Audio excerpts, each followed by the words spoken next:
Hi, Alison Marsden here from Gardening by Design. Starting the day outside, although it's a bit dank and dreary here because I'm collecting material to take some cuttings. And this is the penstemon I'm going to use.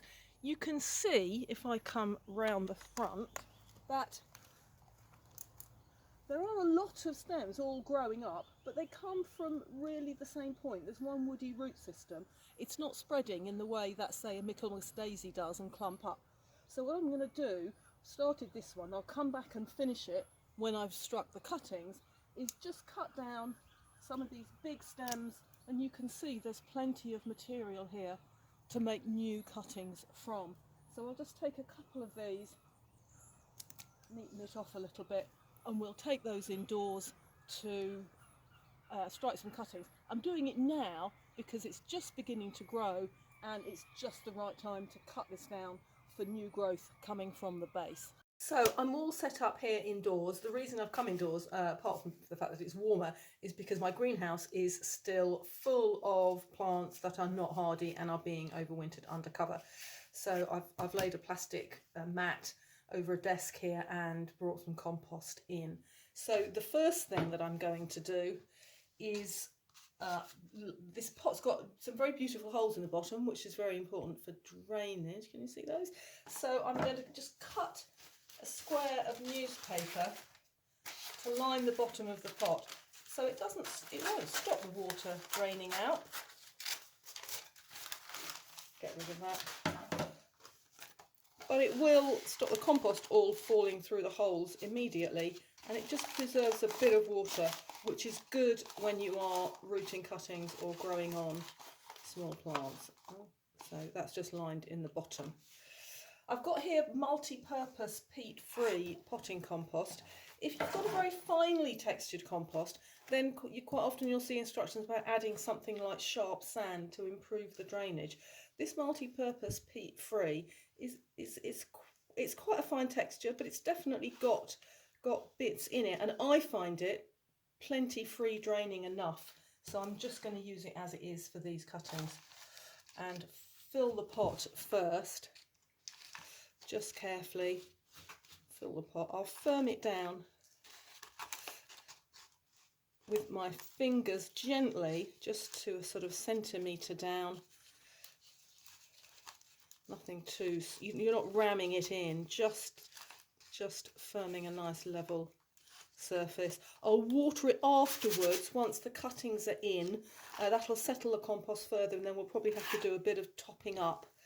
But if I water it first, you tend to get a very solid texture, and then it's quite hard to get the cuttings in without damaging the base. So in order to prepare the cuttings, just get rid of my gloves, sorry about that.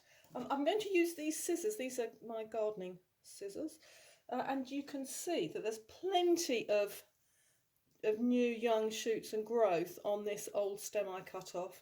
That's where it was dead-headed at the end of the summer, and it sat all through the winter. And it's these small, thin, young shoots that I'm going to use to make 4 or 5 cuttings to pop into this pot.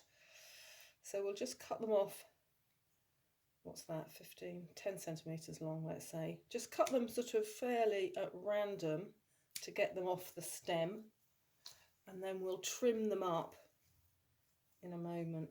Just take those up, and that one,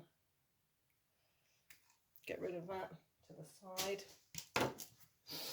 and then look at, I'll do one of these, but obviously you do all of them. So you can see that there's quite a lot of leaves here.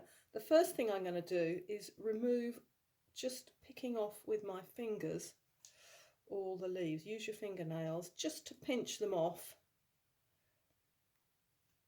so that you don't tear the sort of the stem, the bark on the stem. Just pinch them off, and I'm going to leave on just the top set. So this cutting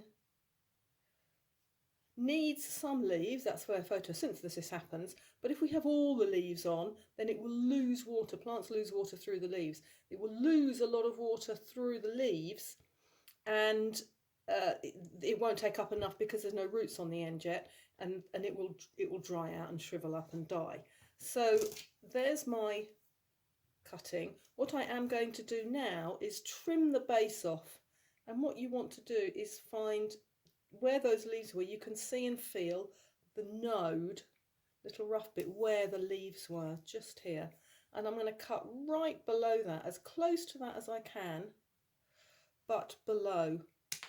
Drop it off. So the leaves came off here, and just below is where I've cut, and that's because that point where the leaves grow from is where the growth hormone accumulates, and that's where the roots will grow from. So even if I had a bit of long stem off the bottom, the roots will still grow from that node. So that's the bit you want at the base. So there's my neat cutting, and all I'm going to do is pick this up so you can see, slide it down the side, right down the edge, and firm it. So there's a couple of leaf nodes buried and the top sticking out. Modern thinking is that if you slide the cuttings down the side, the edge of the pot, they root more quickly. I'm not sure that we know why that is, but it does seem to be the case. So while you weren't looking, I have done 3 more. So I've now got 4 cuttings arranged around the side of the pot. I'm going to just grab a little jug of water and water around the edge, rather than just making a big hole in the middle. And you can see that the compost has settled a bit. So I'm just going to move that so you can see it. Pop my gloves back on and just top up with a little bit more compost around, just to make sure that they are nice and snug. Just gently with fingers settle it down, and those will be absolutely fine. They will go onto a warm windowsill indoors, just to make sure that they grow quickly. The warmth and light from a window will give them the best chance of growing quickly, and that's what you want. You want roots to form quickly, and then a little bit later in the spring they'll get popped out into the cold greenhouse to continue growing. The thing to do is keep them moist but not wet, and probably 6 weeks time I should be able to tip them out, see roots on the bottom, and at that point pop them on. So happy cuttings. There's more information on my Gardening by Design website about how gardening supports well-being and how I can help you.